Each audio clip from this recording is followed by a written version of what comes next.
It is currently 5:17 on August the 25th. So, like, yeah, it's technically August, but I need to pull the card for September. I start teaching tomorrow. Tomorrow's the first day of school. And I just know in my heart, if I don't go ahead and pick something, September is going to fly away from me with the amount of college stuff and like school stuff I have to do. They added so much to our plate this year. I'm not going to get into it, or I'll say things I don't need to say. But anyway, I don't feel good. We've gotten so many new things this year that I don't know how to use them correctly yet. And so it makes me feel like unprepared in a way that I haven't felt like probably since my first year. And even maybe more so because I'm aware that I don't know things. Before I just didn't know things. Anyway, I've got my cards. And it's time to pull for September. So let's hope it's a book that'll, I don't know. I don't want to say read quickly. I do want to, enjoy it. But, here goes nothing. Okay. This one. The one like mid-stack. And that one.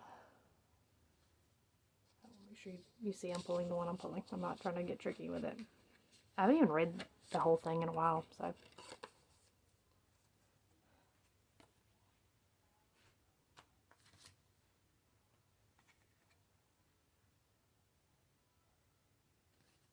Read a book that Steven picks for you. That man doesn't know what I want to read. God damn it. Oh my God. Well, I can't pick that tonight. I'm gonna have to explain to him where he can pick from. Son of a bitch. Oh man. Oh. Okay, September is Steven's pick.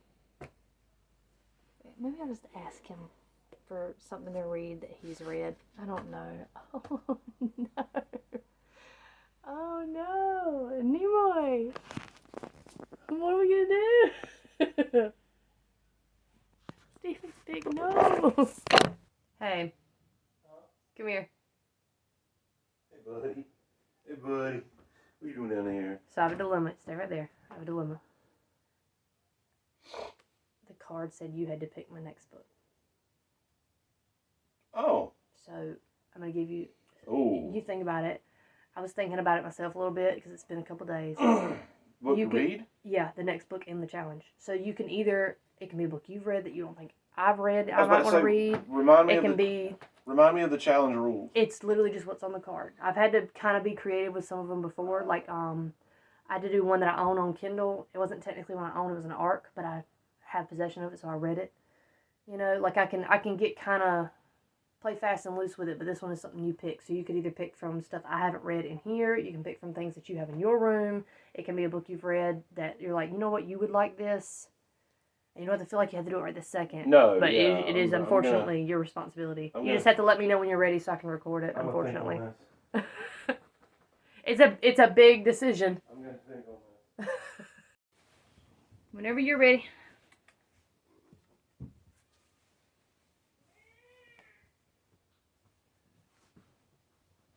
He said I'm familiar with it,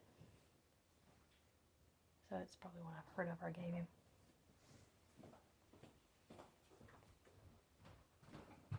You want me to close my eyes? Sure. So it's one, did I give it to you, or? Probably. Okay. Mm-hmm. You're going to be reading fanfiction? Did you even finish this? Mm-hmm. Okay, so is it good? Okay, do you want to do it? It's ridiculous. Do you want to do off the screen synopsis of what it is, or? No. Do you want me to do it? No, we'll let you do it. Okay. I want to see what yours. I want to see what yours sounds like. At least it's decently short. Decently short. Decently short. Well, it is. I mean, that's small for me. Cat's ruining your like 200. shots here. Oh, cat's ruining my shots is not even a new thing. Like, it's just pepper, being pepper. You want me to do it right now? Okay. What, read the whole thing right now? No. Oh, just do the whole thing right now. Let me Hurry see. up! Come on. Done.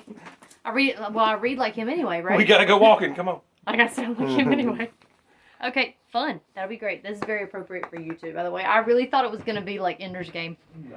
Like a reread of Ender's Game. No. I wanted something I knew you hadn't read. Yeah, well that's great because I love getting rid of stuff off my TBR. Okay, let's talk about fan fiction. This is a book Steven chose for me. It is by Brent Spiner, who played Data in Star Trek The Next Generation. And it's like a fake autobiography about his time as an actor on the show and things that happen. He gets like a mysterious package and the FBI gets involved and other actors get involved. And so it's like fictionalized versions of all of them. And that's all I know about it. I know Steven's finished it, or at least he says he has. I saw him start it. I don't know if I saw him finish it. And he wants to know my opinions on it. Turns out Brett Spiner narrated the audiobook himself. And so I've got that as an option too. I'm going to try to do both. I'm going to read it this way and on audiobook. But it's funny because I read my audiobooks on like 1.5 speed, sometimes 2.5 if I can manage it. And Steven says it sounds like Data in Next Gen, like reading stuff because it's so quick. And I'm like, that's kind of funny that I'd be listening to him and listening to that speed. So we'll see. This is the book for September, I guess. Okay, so it's a home cleaning day. I finished about 10 chapters of fan fiction, and it wasn't bad, but Steven asked me how it was going. I said it's written like a comedy book. I don't usually go for this genre of like every line has to be funny, and so it was really hard kind of getting into the plot because everything is so outrageous and silly. It's a noir. The idea is like the guy who's writing it is Brent Spiner. And it's a fake story about him getting a package on the set of Star Trek. And it's a pig penis. And there's a threatening letter referencing a character that's in Star Trek. And so he's like, who the hell would have sent me this? And it begins this kind of like tour of his castmates and like the silly projections he puts onto them. And so again, it's not bad. It's just I was not prepared for humor after I just finished some pretty heavy like drama and like literary fiction books. So I found it on Hoopla audiobook, and it's narrated by Brent Spiner. And again, the joke being, I listen to my audiobooks pretty fast, and Steven says it sounds like Data is narrating them. This is the way to do it. This is, not that I can be like, you should read this book, but you kind of should. It's a really good audiobook, and I've barely finished a chapter because he's really, really good at putting characterization into the stuff that's happening versus his like narration parts. And there's background stuff. You know I'm a just absolute slut for background stuff in audiobooks. When he makes a phone call, it sounds like the person's on the phone. He calls like the FBI, and you hear like noises in the background. Computers typing, phones ringing, like noises. There is a woman narrator. I was like, her voice is familiar, but she's not listed in Hoopla as a person. So I had to like backtrack to like the internet and find out who it is. And it's Barry Krennic. And I was like, okay, what the heck has Barry Krennic narrated? She narrated Migrations. I just finished Migrations. That's why it sounded familiar to me. I was like, I've just heard this woman. I'm pretty sure she's done other stuff too, but that's why it felt fresh to me. So anyway, that was kind of funny. But she's been voicing like other female characters he interacts with. I don't know if there's going to be other instances where people come on and talk, or if she's just going to take over for girls and he's going to give voices to the guys. There's like some musical stuff in it as well, like he's reading one of the letters he got from the person who sent him stuff, and it's very like threatening kind of music coming in while he reads it. And I think this was the way to do it. I really think this is the way to do it. So I'm gonna hopefully get pretty far into that today while I clean, because it is the 21st. It's about to be autumn, and it's about to be the last week of September, dumbass. And then I'll need to pull a card for October. So hopefully this is a good one. I think this is gonna improve its, not score for me, its rating, but I think it will improve the likelihood that I will enjoy it, which is good for Steven because he's very interested in my thoughts. He also brought up that like when he read it, he said it felt a lot like Brent Spiner acts in a comedy. And I think he's right with that. If you've only ever seen Star Trek The Next Generation, and so you know who Data is, but you've never seen Brent Spiner and stuff, first of all, you probably have, and you didn't know it was him. His comedic acting is vastly different. I think that's why he does data so good, is because he's very, very funny. So you have to have an idea of like, I don't know, because Data's funniness is that he's not quite human enough, and he doesn't really understand human nuances and things. And so I think you have to have someone who's very in tune with how their body moves in comedy to be able to do the things he does without making it look too stiff or too silly. And it just comes off very genuine. So this is me just being a Star Trek fan account. I mean, I'm a big Voyager fan over Next Gen, but Next Gen is not, like, I don't hate it. So, anyway, I'm going to go back to listening to that. I'll check back in probably when I'm finished at this point, unless something crazy happens, and I'm going to update you on it. So, I'll let you know. Oh my God, it's narrated by everybody. Everybody's voicing themselves. They just had a meeting with the cast to talk about the threat on Brent, and LeVar and Jonathan and Patrick are all there, and they're voiced by their people. But you can tell it's like a funny interpretation of a characteristic of them. But I'm like, how did he spin this to them to get them to do the audiobook? Because it's so fucking funny to listen to Patrick Stewart and LeVar Burton say some of the stuff they do, and to hear Jonathan Frakes call Brent Spiner hot. Like, just, I love it. This was the route. I'm also gonna tell Steven about this because he read it. He didn't listen to the audiobook. He's not like an audiobook person, but I want to tell him, like, dude, maybe this one might be the one to try. If any of them are the one to try, this is the one to try. That is so funny. So yeah, that's hilarious. I would not have known. I'm really glad that Hoopla had it, because Libby didn't. Libby didn't have it. And I would have had to buy it off of Audible. So thank God Hoopla had it. That's so funny. Okay, I finished this weird book, so let's talk about it. I 10 out of 10 recommend the audiobook rather than reading it like this. The pacing of the audiobook helps pick up the humor that he means. Like, it's supposed to be a funny book. It's supposed to be a comedy. I'm not sure I like how it ended. I appreciate the red herrings and stuff, and I think the voice cast, including the cast of Next Generation, did a fantastic job. And overall, I'm not, like, displeased that this was the choice that Steven picked out, because I would have probably not read this on my own. Like, it would not have been the first thing I reached for. So this is kind of a fun way to do that. And I would have not discovered that audiobook if I hadn't read this. So again, like, if you're a Star Trek person or any other thing, I guess Brent Spiner or the cast of Next Gen has been in, this is a fun little one to pick up. It was a nice, light kind of breather, considering that right now in class we're reading Old Man and the Sea, and we're about 2 weeks away from starting Night, and then I'm going to be reading The Crucible, and it's just going to get real heavy for a while there. I also this weekend taught myself how to make granny squares, which has been my new fixation. Yes, they are all the same color. I'm just practicing the form right now. I'm not worried about making anything. But this was not bad. Like, probably a solid, like, 3.5, 5 stars for the audio. But like, content wise, it's not the most, like, it's not the most compelling thing. The whole plot of it is that, like, Brent Spiner gets a weird letter, and who's sending it, and, like, there's a vaguely threatening thing going on. He has this, like, romance with these twin FBI agent and bodyguard, these twin women, and it's out there, and it's ludicrous and silly, but, like, it's fan fiction.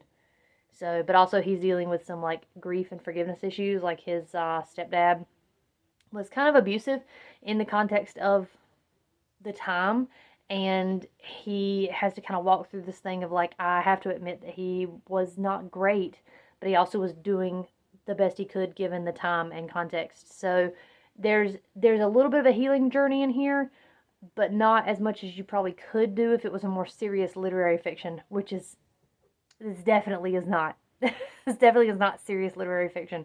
But all in all, again, not bad. So anyway, that is the book for September. Steven's pick. Fan fiction. It is currently September 23rd. Now, normally I would wait a little bit, and I probably could wait a little bit, but October is, like, literally next week. Like, it's fall. It's time to go. And I know that if I don't pick something for October now, I may not have time to think about it before, like, midway through October. My next college class starts in the middle of October. I'm almost halfway through the other class I'm taking. You sweet girl. So I probably need to go ahead and pick a book just so I can read in my spare time. For my independent reading model text that I'm doing for my kids, where my honors group and my English 3 have a independent reading project, I'm reading The Book Thief and annotating The Book Thief. So maybe I'll get lucky, I can apply it to The Book Thief, but I probably won't finish Book Thief till November. We'll see. I'll pull the card anyway, and we'll see what's up. But let me pull the card for October. Personally, I just can't believe there's only 3 more of these left. Like, it's October, November, December, and it's done. And December, I'm gonna have to do early to make sure I've got time to do the video. I'm not doing Thanksgiving at my house this year. My sister moved out of state. My mom has to work. My dad's gonna go puppy sit for my sister. And my cousins that live out of town are like, they have to kind of go through and go on because they're doing a vacation in Williamsburg. So like, we wouldn't have all been able to get together anyway. So Steve and I are just gonna do something small, which is great because it means I don't have to like stress read to get this done. And I also don't have to worry about cleaning my house right there at the end of like my school semester. So at least I won't be like rushing through. Hopefully the next, I'm not gonna play this year, thank God. So at least I'm not rushing through that kind of stuff. But anyway, I'm talking too much. Let's get to the card. Okay. I don't know if I want any of these, like, the flat, like, top surfaces. I think I'm going to pick one. So there's 2 here. I'm going to pick the one behind the first one. I always got to overcomplicate it for myself. Okay, I haven't looked at it yet. I promise I haven't looked at it yet. All right. Read a book that is an award winner. Okay. I guess any award. For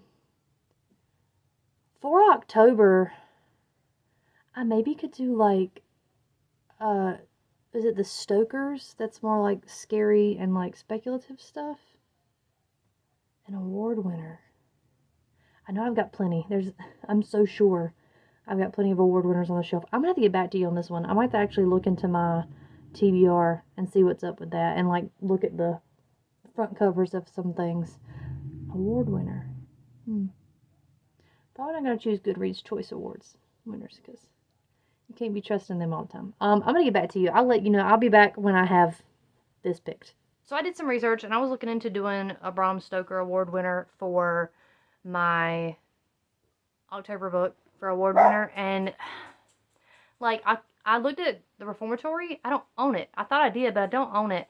And then I had to wait a long time to get an audiobook. So I was like, okay, well, I don't need to read the Reformatory. And then Gina has been posting about the Sibyls. If you don't know what the Sybil Awards are, they're a award for like middle grade and YA fiction that celebrates diversity and inclusion and representation in young adult and middle grade media. And Gina happens to be part of Team 1, like the first team that like gets nominations for books. So she tries to read a lot of the books, but she also like reaches out to bookstagrammers and booktubers and people who are in those spaces and like, you know, prioritize reading diverse fiction and fiction with like representation that we don't normally see in YA. And she's part of the YA fiction category. There's YA fiction and YA speculative fiction. And I happen to have a copy of the YA fiction winner of the Sybil Award for last year, and that is We Deserve Monuments.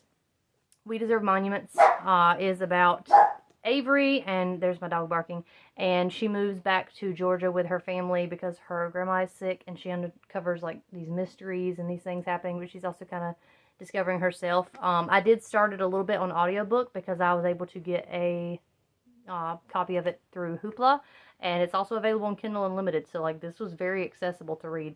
I'm liking so far the voice of it, and kind of like the pacing has been really nice. But this is going to be my read. The Sibyls are actually really an interesting book award to look into. I highly recommend it. I'm going to link to them in this video, and I will try to like put up a thing as I'm talking about it. But like Gina has a lot of passion for this, and like her heart is in there, and it's like I'm really glad that I happened to pull that card the week she was kind of doing her last chance nomination things. I think right now currently they're in the like the books, the authors and publishers can nominate themselves if they haven't already been nominated, and then they will go into like the actual judging. So thanks Gina for working with award ceremony, basically, so I can use that in this. It also won the Coretta Scott King Award, so multiple awards for this one.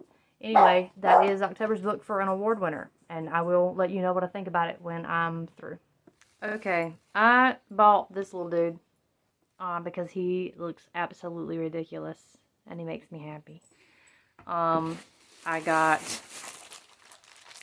the Alphabet Journal because I think those are cool. I got this stupid thing to fidget with.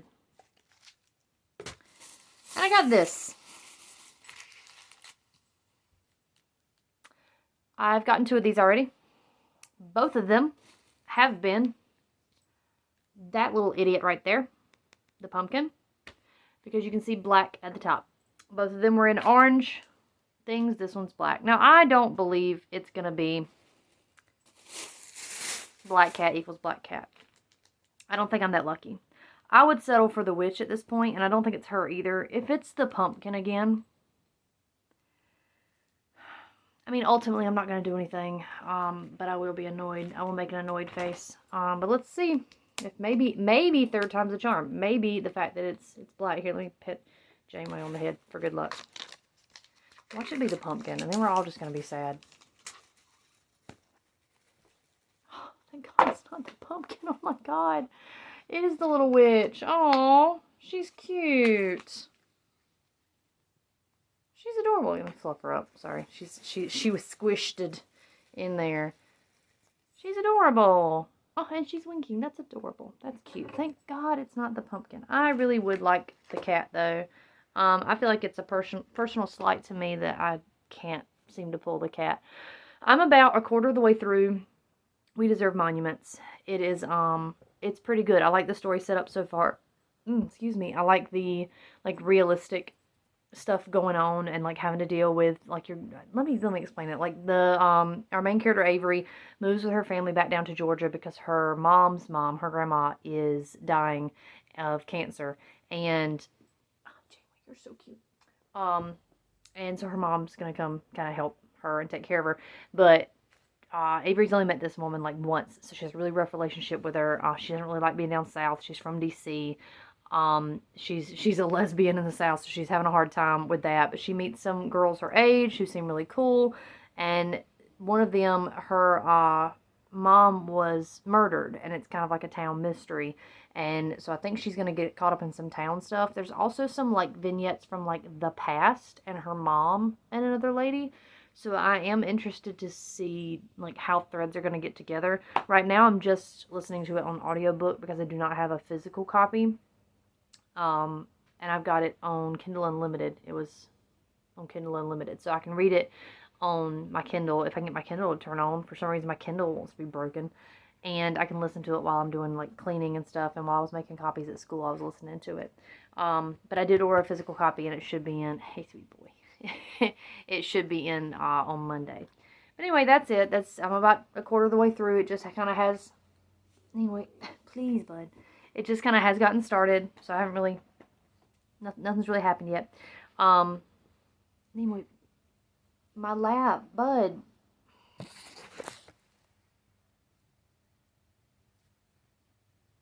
Okay. Well, I have to clean at some point. That's really hard when you're right there. What do you want? I can't get any peace in this house. Oops, I did it again. I forgot to wrap up a video and talk about a book. So this is me in my Christmas library, mind you. Telling you that We Deserve Monuments was good. It ended fine. The audiobook was very good. It's a very simple YA contemporary. You'll hear more about it in the wrap-up. I do a pretty good job in the actual full wrap-up at the end of it that I filmed earlier today, by the way. I don't know. I feel like I remember having this conversation with you. But apparently I didn't. Apparently I just skipped straight to the next book and never wrapped it up. That must have been a fever dream of mine. But anyway, We Deserve Monuments. I finished it while I was camping with my husband. It was really fun. We cooked food and I sat by a lake and read for a whole day. It was a great mental health day. And then apparently I just never talked about the book. So here you go. It's December 12th. That was the book for October. I'll meet you in November's book, I guess. So because I have the same issue this year that I did last year, where I have to get this out not by the end of December, but by mid-December, I need to go ahead and pull November's card, even though it's only October 15th right now. I know this because I'm about to start the second course in my master's degree, and so it is an 8-week course, and he's got to pack a bunch into it, so I'm already a little overwhelmed by that. So I need a win. This needs to be something really good, or it needs to be something I can apply to something I was already kind of wanting to read. I've got a couple of audiobooks checked out. It would be great if I could apply this to that. So okay, would you like to pick this time? You let me know. This one right here in the middle. Okay. I'm pulling it. I'm not looking at it. Okay. Read a book that includes a restaurant or food truck.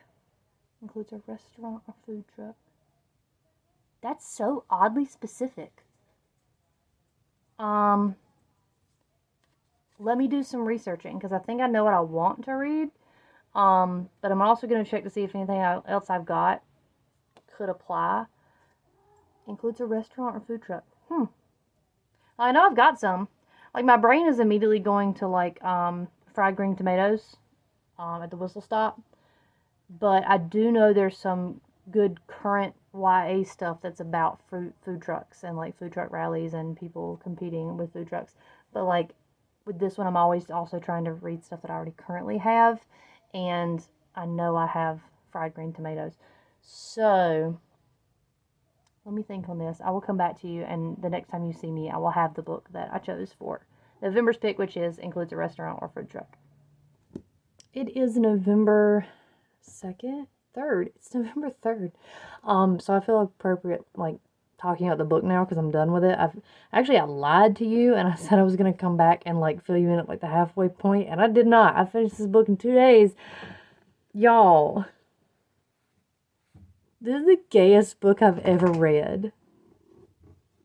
Like, it's not, like, gay as in it's a romance where two people are, like, gay, but, like, these women have a family and a son, and everybody's just like, yep, those are your moms or your Aunt Idgie, but, like, like, this is so gay. They're like, yeah, Idgie wears pants. I can't, but it was so delightful. It was so nice. I have heard and seen that the movie, obviously is not quite as, that way. But I still recommend this. Oh my goodness. Especially if you're a fan of, like, Where the Heart Is, or really any, like, the Billy Letts books, I guess. They're kind of small town America based. And it's about a family over the years, but it's also about this woman who's befriending an older lady who's telling her about that family that had the Whistle Stop Cafe, and all the shenanigans everybody got up to. And it's just kind of, I don't know, like, it's definitely of the time. Its view of feminism and race is definitely rooted into when it was published, but, like, on the side of, like, you can tell this person that this could have been progressive if it had been a little bit more into the future, but, like, it's, like, not bad. And the audiobook was delightfully done. Parts of this book made me literally laugh out loud, especially when the like, present day one where the lady is befriending the old lady in the, you think I don't remember the names, Evelyn, who's befriending the elder Threadgood lady in the nursing home, and is, like, had it up to here with men. And she's like, I didn't sleep around when I was young because I didn't want to be a whore, but now I don't have fun when I have sex with my husband, and my daughter thinks I'm, like, she thinks I should have been, like, having sex with people, and this is weird. And she invents, like, a fake person to, like, get mad and, like, be vengeful. And she's like, killing perverts and like making men like do chores and stuff. And it's just so funny, like as a coping mechanism, but also like she had some good ideas. She's like, I would run things and this is what we do. And I was like, good for you, Evelyn. Good for you. I feel like Pepper, people are going to think you're neglected because of the way you act when the camera's on. Clearly it has a restaurant. The Whistle Stop Cafe is a restaurant, and there's recipes like in the back of this book. There is a Whistle Stop Cafe here in North Carolina, but it's like a couple hours north. It's like closer to Virginia.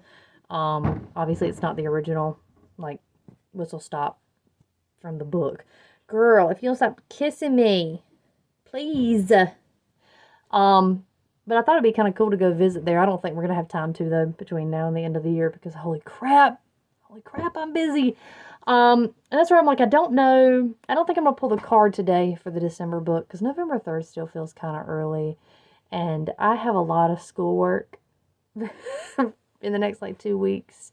So what I might do is pull the card, like, the week of Thanksgiving. Yeah, I'll pull it the week of Thanksgiving, and that'll give me like a couple weeks to finish the book and to finish the last video. Does that meet your approval? Yeah. But either way, this is technically November's book. Fried Green Tomatoes at the Whistle Stop Cafe. I recommend it, at least so you know you've got the like it's a classic. It's like I believe. Honestly, like I said, one of the gayest books I've ever read that's not like this is a gay book that's advertised. And I just thought it was very cute. All the little people reminded me, and characters reminded me of folks that are in my small town and like folks I grew up with and stories you hear from your parents and grandparents. So it was really nice. That was a good read. That was a good choice. There were some others I looked at doing, but most of them I would have either had to check out from the library or buy. And I wanted to try to avoid any new books if I can. December is the same way. I'm going to try to pick a book that I already have, that way I don't have to buy anything new. So, and this has been on my shelf for a minute. So, okay, that's November's book done. Next time you see me here, I will be pulling the card for December, and then we're almost done. It'll be like wrap-up time. Crazy. It is currently 8:40 a.m. on Monday, November 11th. It's Veterans Day. And I've decided, given recent changes in life, I need to pull a card. Now, I'm busy. My last, 3 weeks in one of my college classes is, assignment after assignment after assignment. It's real bad. It's real bad. I'm reading, 2 books at one time. I've got a research paper I need to start reading articles for, on top of actually doing school stuff, which is what I'm going to do this today on a day off where I'm not getting paid. Well, I guess I'm getting paid to have the day off. I'm going to work on stuff for school because otherwise there's no time to do it. And so to bring myself even the slightest amount of joy, I'm going to pull December's card because remember, I need to get this done before the end of December. I don't have December to read this book. And so I'll go ahead and pull the card, and then I'll have the book, and at least I'll know what I'm reading. If I can find it on audio, great. If I can't, fine. I started an Academy for Liars for the Literally Dead Book Club, so I do currently have an audiobook going. I'm reading the 57 Bus for class, but I should finish that today. It's really easy to read. And we are moving into, we're still reading Night. It's taking us an insanely long time to read Night because they've changed up our schedule stuff on us, and we've not had time to read a novel. We just finished The Crucible in my English 3 class, and I think we're going to start Of Mice and Men next week, and then we're going to do some poetry for the end of the year. So I can see the end of at least this semester in sight. I know next semester is also going to suck, so the beginning of next year's challenge is probably going to be a lot. But that I got to do something. I got to do something to make myself feel good, give myself a little reward. I'm just fanning out the cards here. All right, so we've got the cards. I know you can't really see them well. If you want to try to pick one, you can. I know which one I'm going for. I'm actually going to go for this one right here. Let's pick it out by itself. Yep. Please be good to me. I gotta have a win. Use a random number generator to choose a book from your shelf.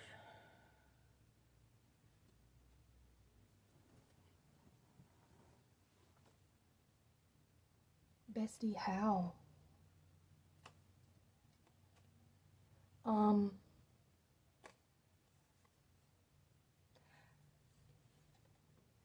I will figure it out. I don't you'd be like, oh, we'll just use like your TBR and how many books you have in your TBR. You can do that. I haven't kept up with that really well. I'll figure it out. I will. Oh, it wasn't the win we wanted, but maybe it'll be the win we needed in the end. So that is December random number generator. I'm gonna figure out how to do that, and yeah, I'm gonna figure out how to do that, and I'll get back to you.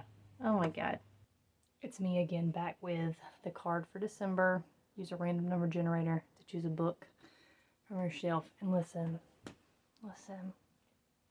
This is chaotic. I didn't realize how chaotic. Here's what I've decided to do. I'm not even going to attempt to learn how to share my screen and screen record my computer. All you need to know is the method I'm using to do this. This sounds insane. This makes me sound crazy. I have the book spreadsheet that Hardback Hoarder Allie creates every year, and I have my Janeway. Come on now. I have my books sorted in there. Now, are there some missing? Probably. Have I not updated the red books? Also probably. But what I did was I shelved them under General Stacks, Kindle Library, and TBR. Now, there are some TBR books in my Kindle Library. We're going to ignore what happens in the Kindle Library stays in the Kindle Library. I don't want to talk about it. But I've sorted it by alphabet so that I can just see how many books I have on my technical TBR shelves.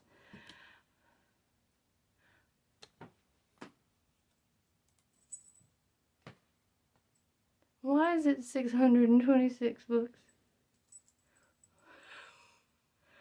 What do you mean? What do you mean it's 626 books I haven't read that's in this room? I'm gonna hurt myself. Oh my god. That's embarrassing. That's truly embarrassing. So what I'm gonna do... That's embarrassing. So what I'm gonna do is I've got a random generator up between 1 and 626. I'm gonna generate a number.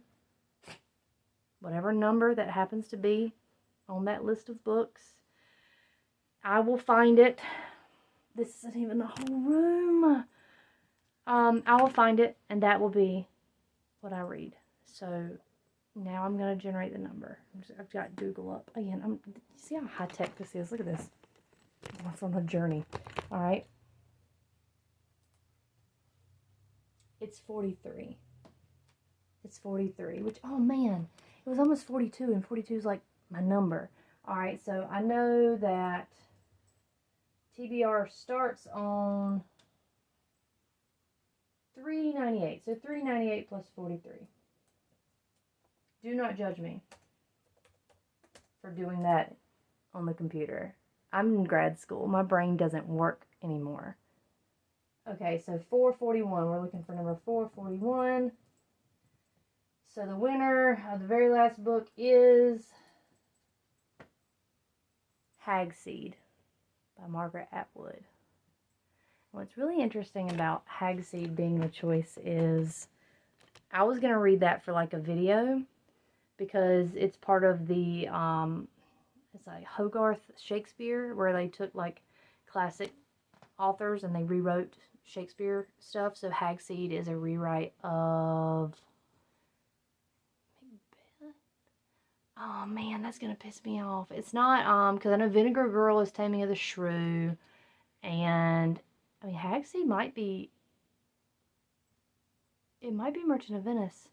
Let me find it. It's not buried in here. It's in a special spot because I have all the I keep saying Hogarth. I don't know if that's what it is, but either way, like it's a special collection of them.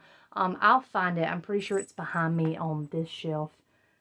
In the You Should Read These Sooner books. But let me try to find it real quick, and then I'll come back and I'll show you, and I guess I'll read it. I think I can get that on audiobook too. Not to just be a full audiobook girl for this version of the challenge, but it's so much easier because when I tell you my eyes are tired from reading all the stuff I have to read for grad school, Any break I get is nice.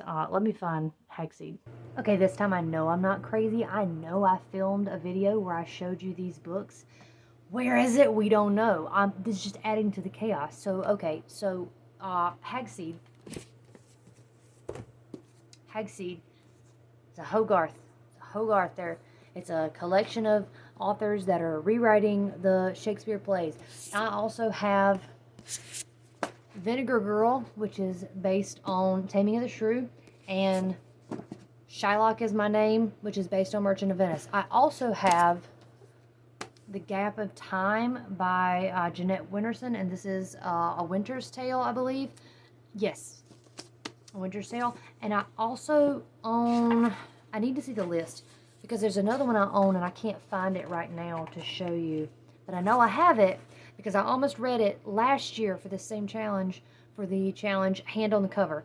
And it is, oh, don't do this to me. I know you've got them listed somewhere. It's New Boy, by Tracy Chevalier. And I know I have it somewhere. I just can't find it. Oh, it's gonna piss me off. List the Hogarths. Anyway, I have it. I have them. I showed you in the video. I know I filmed. I didn't delete it and put it anywhere. Whatever. Oh my god. This last one. Oh boy. I bet you're having a ball. I'm not. It's almost 9 o'clock at night. Anyway, that was a clip that was missing. Another clip. If this happens again, so help me God, I'm just putting in like a little title card thing. I can't do this anymore. Okay, that's how much I have left. I'm over halfway. This is easier to read than I thought it was going to be, which is kind of rude to Miss Atwood, because I like her writing, so I would like this. But so it's a retelling of The Tempest. I haven't read The Tempest probably since high school, but it's about Prospero and his daughter Miranda. They got marooned on an island back when Miranda was a baby, and now she's like 16 or so. And the guy who sent them away also is coming by, and like Prospero uses magic to shipwreck everybody. There's a dude named Caliban on the island who was born there because his mom was a witch. The son of the king who ends up stranded there falls in love with Miranda, and it's a comedy. But The Tempest is also kind of like The Merchant of Venice, in which it's more of a play than you've typically gotten from Shakespeare. So this is about a director who directs Shakespeare, kind of off-the-wall, avant-garde Shakespeare, and he gets ousted from his position by a guy named Tony, like right after his daughter Miranda, who was like a 3-year-old, died. And so he goes into hiding. He becomes basically a hermit. He doesn't let anybody know who he is. And he gets a job at a prison doing theater, and like it's teaching in a literature class, but he's doing theater, and they put on shows, and it gets to be a very popular program. So he finds out Tony and this other guy are going to come see the play that he does this upcoming season, so he decides to do The Tempest.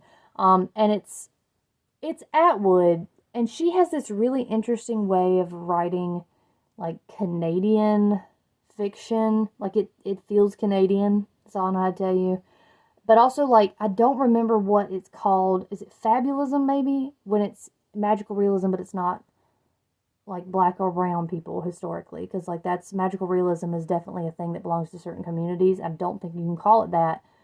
But there's an aspect of magic to this that feels different. I think it's called fabulism, but I'll look that up and I'll let you know. Because he imagines his daughter. She grows up in his brain. She lives in a little hut with him, and then she's like invisible to people, but people are also hearing things as well. So he's like, maybe stuff's real and I don't know it. And I'm interested to see, because we're at about this part. Again, that's how much is left. We're almost at Act 5. She's got it broken into 5 acts, like a traditional Shakespeare play. But he's clearly got a plan in place to do something to this guy that wronged him while he's in the prison. Thematically, I'm loving it, right? Because the idea of The Tempest is very like, what is a prison? Where is your prison? Because you can be in a prison of your own making up here, right? And that goes back to like Paradise Lost and Milton. Like if I cannot make a hell of heaven, I'll make a heaven out of hell. Like it's all in what you think about it. So the fact that he's going to have revenge by having them in a prison, because he has also been mentally in a prison for like 12 years. I don't know. I'm liking it. And I can see with the direct ties to The Tempest. Now, am I going to finish it today? Maybe. I think I'll finish it this weekend. I think I'll definitely finish it before I have to go back from break. And I'll let you know my thoughts after that last little section there, because I think that's going to be the difference makers, that last little bit. So I'm going to take some time, read this, and I'll come back to you with my thoughts on it. It is raining like an absolute bastard outside. I did finish Hag-Seed. It's here. It's here. I finished it. But, like, it's the last book, so the wrap-up is coming next. So, like, I'm just going to throw you to the wrap-up now. But I did finish December's book for a random generated thing from my TBR.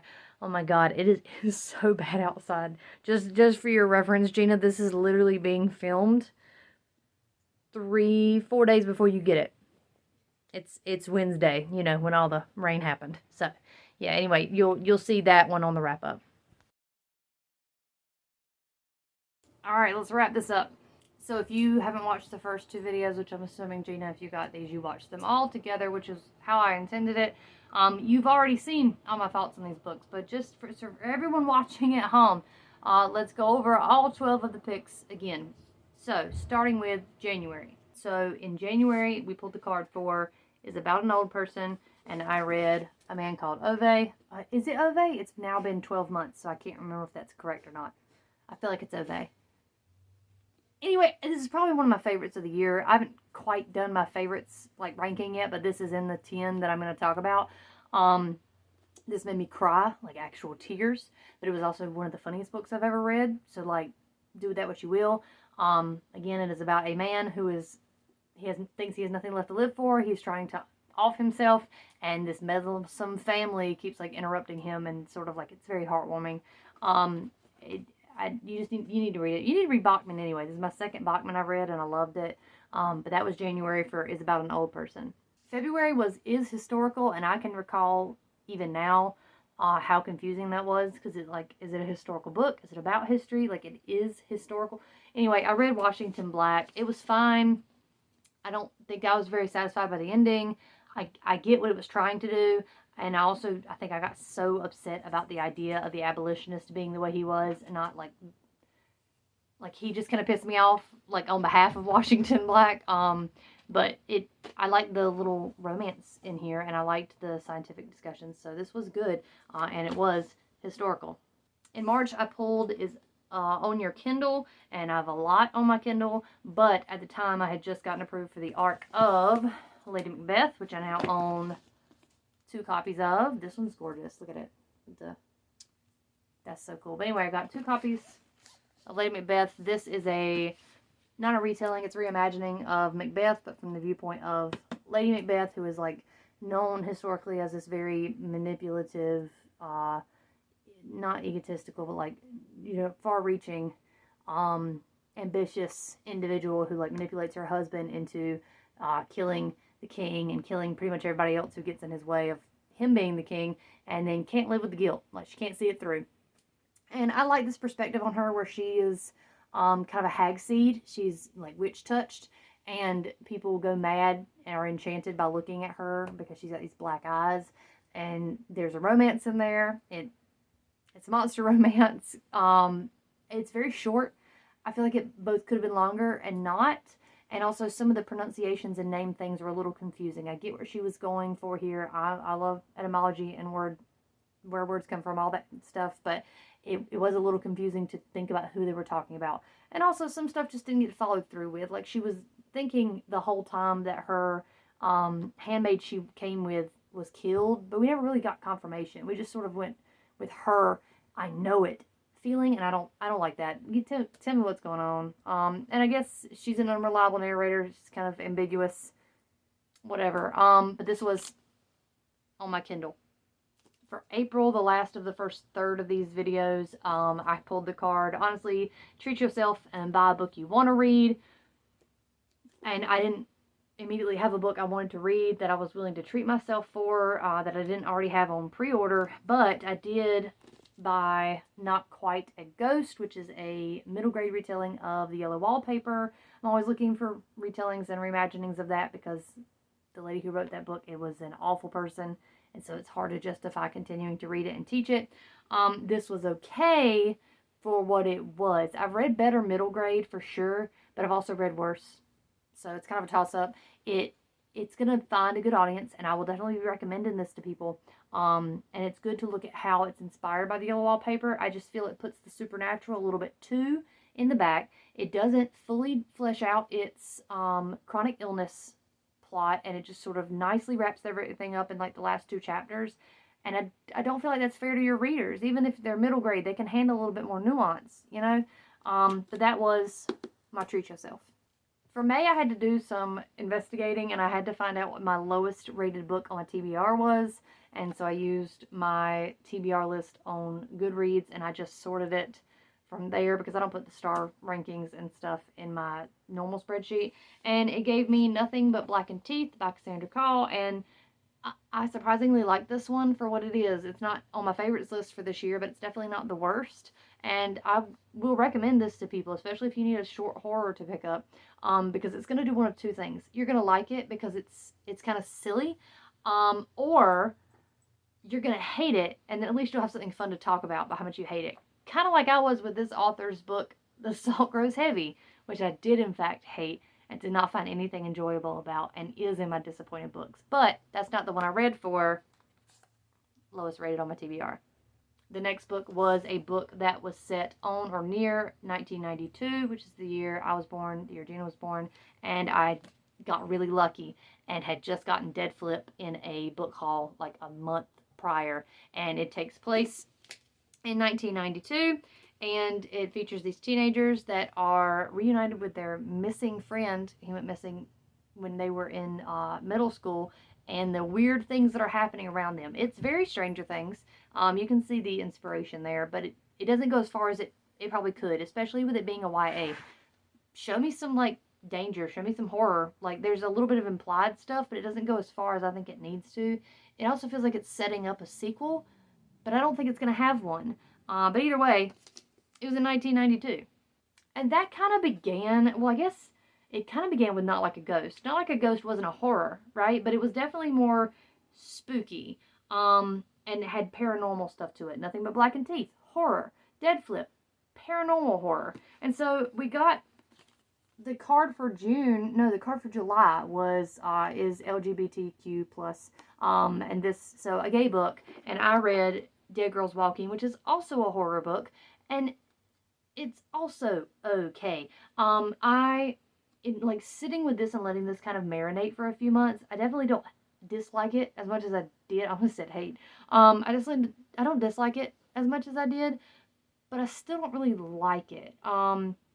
I get why our narrator was like she is, but she was almost too stupid at things she should not be stupid about, and too smart about things that she had no right to be. None of the characters made you care, and so when they died, it didn't matter. And I don't like that in a horror movie. I definitely don't like it in a book. I still don't really understand the whole concept that was going on. It's a lot more paranormal than it argues, and I'm tired of people using the term slasher when it is not a slasher. It's not a slasher. It's a paranormal movie. It's a paranormal book. Don't say slasher if it's not like a man in a mask.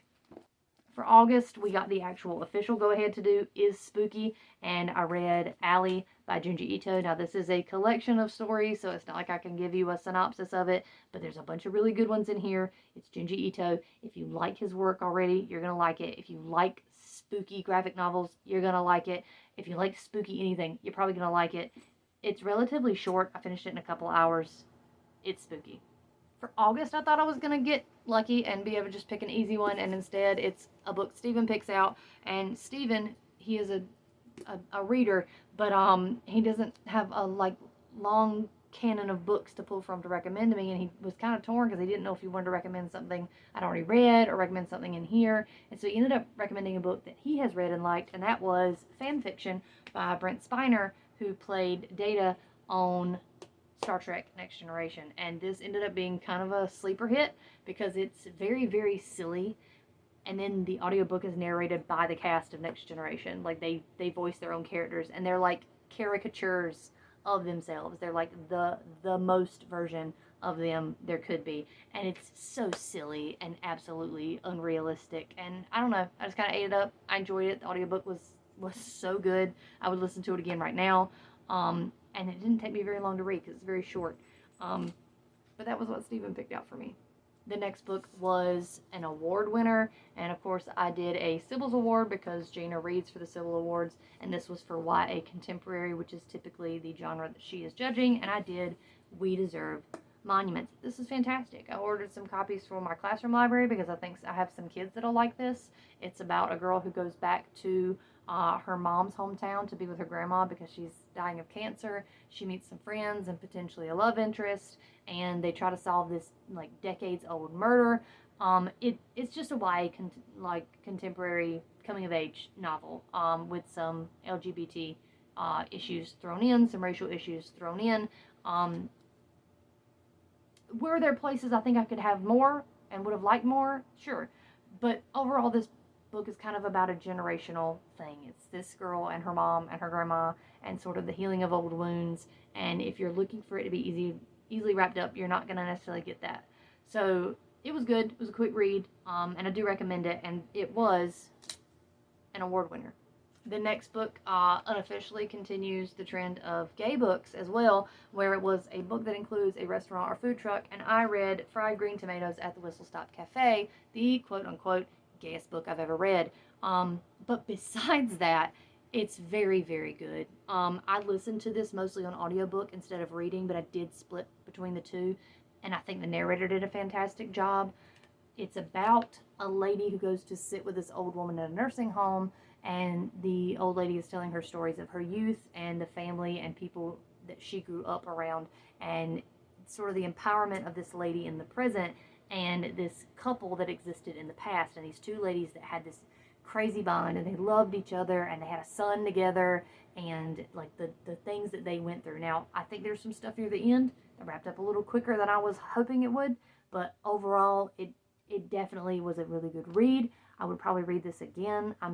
I'm probably going to pick up more from this author. I know there's more like Whistle Stop books. I don't know if they'll be as good as this one. I really think this is going to be the hit. And I don't even know if I'm going to look up the movie now. I thought about it, and I also thought about going to the Whistle Stop Cafe. There's a Whistle Stop Cafe in North Carolina. Clearly, I ran out of time. You could thank grad school for that. But this one featured a restaurant. And of course, the last book that I pulled for December was use a random number generator and pick a book off your TBR. I just went to my spreadsheet, I generated a number, and I did math. And I found Hag-Seed by Margaret Atwood, which is surprisingly good. I don't know why I say surprisingly. I like Margaret Atwood, so most of her stuff usually hits for me. But I think the concept of this made me nervous, and I haven't read The Tempest in a while. That's what this is, by the way. It's a retelling of The Tempest, but you know that because you just saw the December section. I like the concept of it being in a prison. I think that really works thematically for The Tempest, when the idea of The Tempest is like a prison of your own mind sort of thing, and like what makes a prison. This is actually in a prison. I like the different multimedia things that were done, where it has parts of the script and it shows parts of what the guys are doing, and it gives you a little bit of backstory into some of the prisoners, but not a lot because that's not important for us. We're following the guy who's kind of the Prospero insert. Or Prospero. Anyway, I liked it enough. It definitely is an Atwood. And I say that with like, if you've ever read her, more than like one or two of them, it's very Canadian literary fiction. I don't mind that. This is kind of up my alley. And in this type of year also, I don't know, in January and February, I just sort of reach for Atwood because that kind of Canadian literary fiction just sits very well in my soul for this time of year. I don't know how to explain it. I'm going to make the AP Lit kids read Handmaid's Tale. Oh boy. Speaking of January and February. But this was good. Again, probably won't put it in my favorites for this year, but it's definitely not like lowest rated. So all in all, pretty good. And it was randomly pulled from a generator. That's it. That's all of them. That's all 12. I'm excited that I did this another year. I think this is such a fun thing to do, and I never find myself like struggling to want to do this, right? Like some of these books you saw, I struggled to read them, but it's because I was going through reading slumps. It wasn't because they were bad books or because I wasn't enjoying the challenge. I really do like this, and there's a whole lot of cards left. Like give me a second. I don't know where I put my cards that are finished. That's something to look into. But there's plenty of cards left. I have came out in 2018. Is available on Libby because we do audiobooks on Libby. Begs to be buddy read, so that one will be interesting because then I'll have to convince you to do a buddy read, and you know that I never have time for those. Is written by a man. Why would a man be there? Has a main character named Samantha. Oh, that's fun. I didn't even see that. I haven't even read all these, truly. And we've pulled a lot of the ones that I read the first time when I got these and flipped through them. So, anyway, hoping maybe I can do this again next year. I like that I'm keeping it secret. So, like, you know, you can see what I'm reading on Goodreads. I'll talk about what I'm reading, but you don't know why I'm reading it. And I enjoy that. All right, well, this has been the card deck challenge for 2024. Hope you enjoyed. Bye. Happy birthday, by the way.